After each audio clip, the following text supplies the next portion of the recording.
Hello friends, today we will see how to use DB Classic Editor uh, on the WordPress website without installing any other plugin or any third-party plugin. You can do that thing by just enabling a simple option which is available in the DB setting.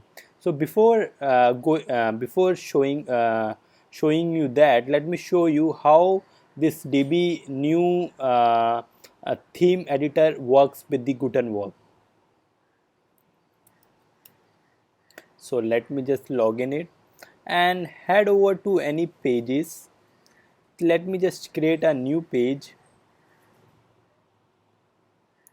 So as you can see, this is the new Gutenberg editor, and DB just gives option to build this website using DB Builder. So in the earlier what used to happen is like they were having a blocks and all the things were from the backend itself. So but now you can't see any kind of that thing. You once you will just click over here, it will redirect to you to the front end of the DB WordPress website.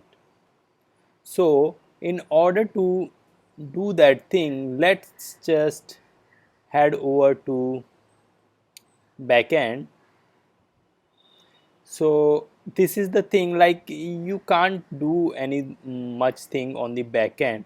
So like if you want to add a title, you can add it. If you want to edit it, so you can edit it as it is a block. As you know, the Gutenberg is a kind of thing, like they are trying to make this Gutenberg as like a page builder, so they are including the block. So DB also has created its block.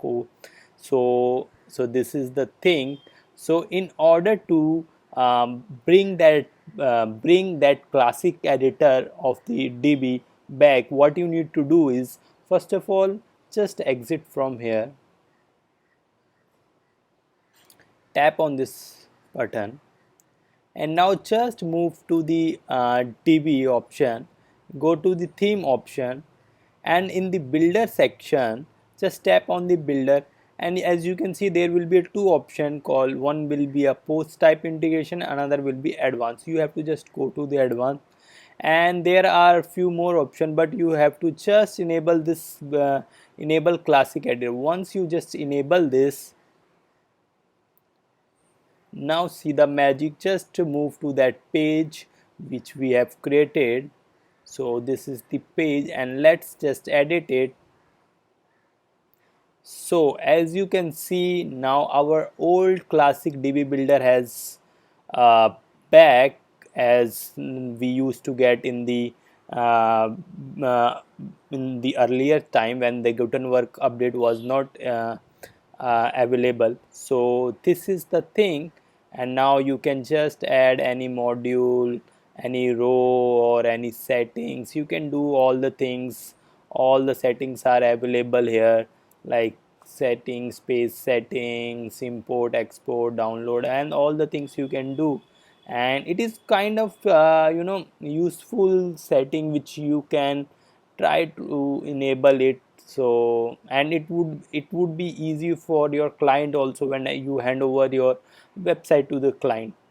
So this is the small tutorial which I thought many of my users were asking about this thing. So I thought, why not to make a small tutorial. So hope you enjoyed watching this video, and do subscribe to this channel. More tutorial videos are coming. Thank you.